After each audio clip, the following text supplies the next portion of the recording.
What is happening, John? What do you see? Please educate us more in the in the lending space for us investors. What should we be doing? How should we be planning? What are you guys that have the money thinking? What are the lenders saying? What is Wall Street saying? Please educate us.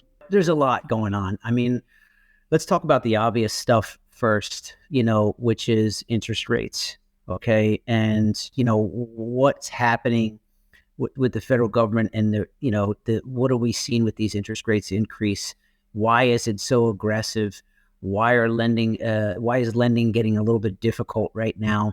The main thing that you need to know is that never in the history of the interest rate environment and the federal government playing with interest rates, have we ever in the history of lending seen rates go up as fast as they did? Okay, never. And it really has put a shock to the system in so many different ways, to lenders, okay, to Wall Street, to investors, to landlords. It's impacted everyone.